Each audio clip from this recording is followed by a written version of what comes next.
There once was a good queen who had ruled over the land for many years but had now grown old. She had no children or husband of her own, so she decided to hold a royal competition to find the next heir to the throne.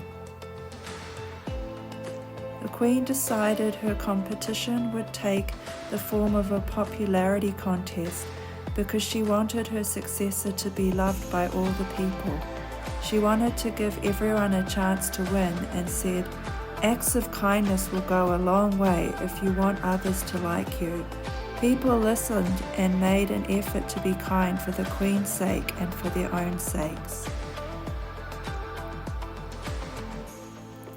On the outskirts of her kingdom lived a family of dwarfs. They were poor, uneducated, and low in spirits, often feeling sad and misunderstood. The oldest son was named Evan, and he dreamt of being popular, but did not know about the competition set by the queen. He always went to bed wishing he would wake up different. One morning his wish was granted by magic. He was suddenly exceedingly handsome, witty, and clever. He left his family behind and got swept up in the competition, falling in love with a girl who was also competing to win, whose name was Sarah.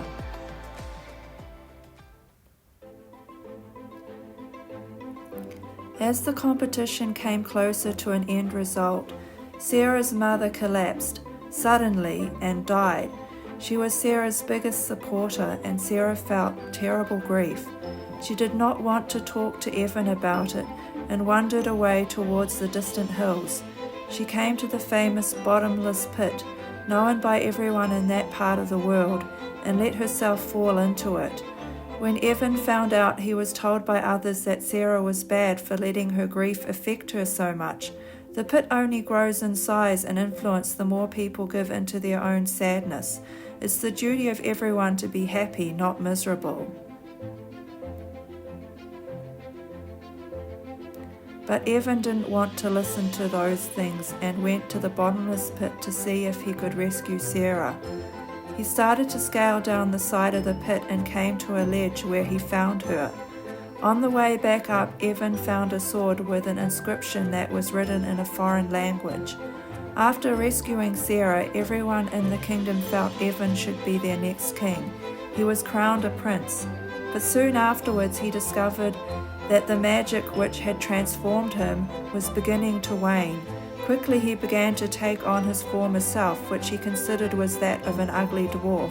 He lied to everyone, saying he was suffering from a rare illness, and made up the name of a herb that he said would cure him. He didn't want anyone to know he was truly a dwarf. He felt ashamed of his family and heritage.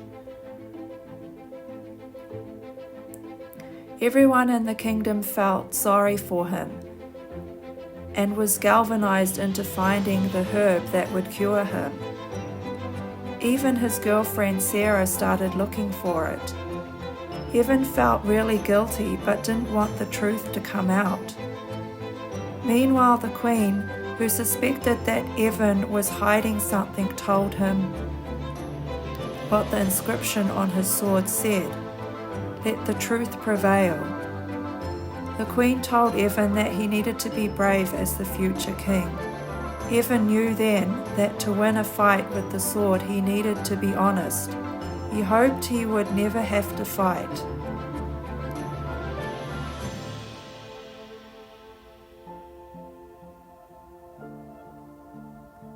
Time passed. Then one day a young mute girl found the herb that everyone was looking for. She had never spoken in her life, but now out of excitement called to her family, "This is for Prince Evan." Her family was amazed she had finally spoken and that she had found the elusive herb. They went on their way to the castle but were attacked by some evil men who wanted to take credit for the discovery themselves. The men presented Evan with the cure. At that moment the queen recognized the men, who were known to be robbers. The evil men grabbed hold of the queen and attacked Evan. Evan defended himself with the sword he had found in the bottomless pit. "You're cowards," he told the men, "for attacking the queen, who is so utterly unarmed and loved by everyone." "How would you know?" said the men, and Evan admitted it takes one to know one. He then confessed the truth. that he was in fact a dwarf by birth and never was sick. I'm a coward for lying to everyone. The sword allowed him to win. After the robbers were taken away, Evan wanted to give up his crown, but the queen and her people would not allow him to. They wanted him to remain a prince and one day rule over them as their king. Sarah still loved him and confessed that she had withheld the truth from him too, because she thought he was too perfect for her. She admitted that early in her life she had fallen for a young man who went on to break her heart, making her believe true love wasn't possible.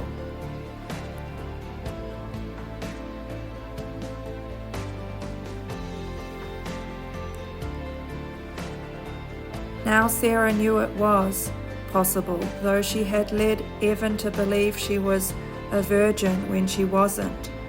My mother was the only person who I confided in and told the truth to, which is why I felt so bad when she died suddenly. Evan thought of his own family who he had left behind in pursuit of the crown he now wore. He took Sarah to meet his family and was amazed to see them through her eyes, realizing the truth finally, that his family was not ugly and lowly and very much part of the good kingdom.